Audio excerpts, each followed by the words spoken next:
Let's dive right into this explainer and unpack a truly massive, historic shift we saw in North American travel data back in 2025.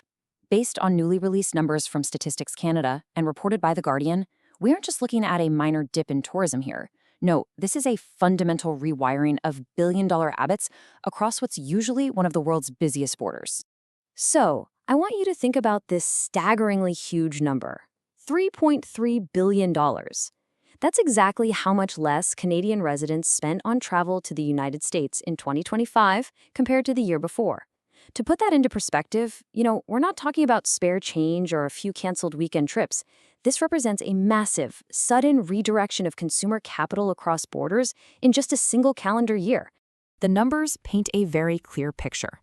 Total U.S. travel spending plummeted from $22.1 billion in 2024 all the way down to $18.8 billion in 2025.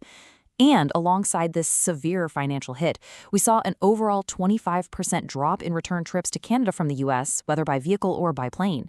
So that literally means fewer cars lined up at the border, fewer cross-border flights booked, and just a massive chunk of revenue suddenly missing from the U.S. tourism sector. Section 1. The policy catalyst. What exactly drove this change? Well, to understand why this happened, we need to look neutrally at what Statistics Canada actually reported. The crucial point is right here in the agency's official report, which states, following the change in the U.S. administration in early 2025 and the implementation of America First policies, Canadian travel sentiment shifted abruptly. It's important to note this wasn't driven by an economic recession or some global health event. The data explicitly links this sudden shift in consumer behavior directly to geopolitical changes in the new U.S. administration's policies. Breaking that down a bit further, the source data identifies three specific factors. We've got the implementation of America First policies, new tariff regimes, and continued political discussions regarding Canadian annexation.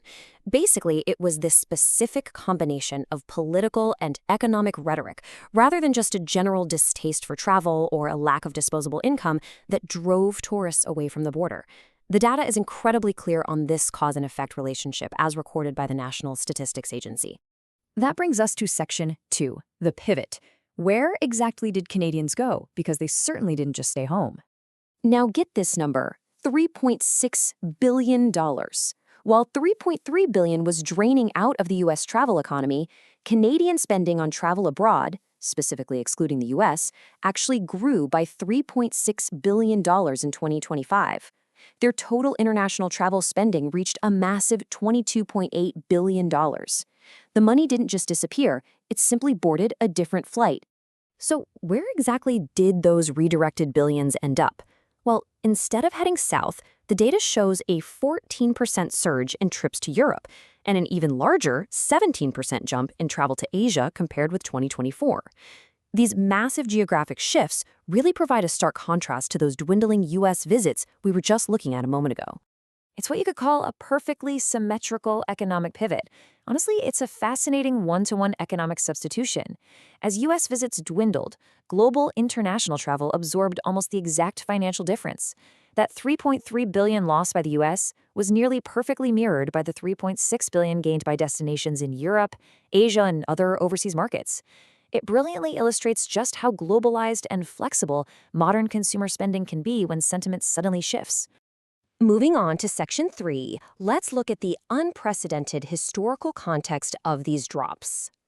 To truly grasp the severity of this data, Statistics Canada noted that the plummeting border crossings we saw through nearly the entire year were the deepest and most sustained on record.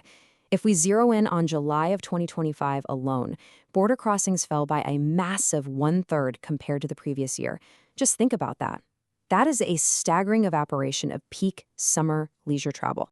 And the historical timeline puts the whole thing into stark perspective. Digital record keeping at the border began way back in 1972. Since then, a drop of over 30% has only happened one other time in history, and that was in September 2001, in the immediate aftermath of the 9/11 attacks. The fact that the July 2025 numbers rivaled the travel freeze of 9/11, this time driven entirely by political and economic policy shifts, well, that's just a monumental piece of historical data. Which leads us to our final section, a persistent new reality. The big question now is, are we looking at a temporary shock or a permanent change? And honestly, the answer leans heavily toward permanent. Between October and December 2025, there was a 27% decline in return trips. Now, looking at the early 2026 data, that decline is holding completely steady at identical depressed levels. It is showing absolutely no signs of a rebound whatsoever. As the National Statistics Agency concludes, the data signals, quote, a persistent shift away from the United States by Canadian residents in their travel preferences. So we aren't just looking at a bad year for tourism here, we're witnessing a fundamental shift in consumer preference that has solidly carried over into a brand new calendar year. Which leaves us with a pretty provocative question to consider. What are the long-term economic consequences for North American tourism if this geopolitical divide becomes permanent? I mean, if billions of dollars continue bypassing the US for Europe and Asia year after year, how will this permanently reshape the cross-border economy? It's an undeniable story of how quickly consumer sentiment can redraw the economic map, and definitely something that will impact both sides of the border for years to come.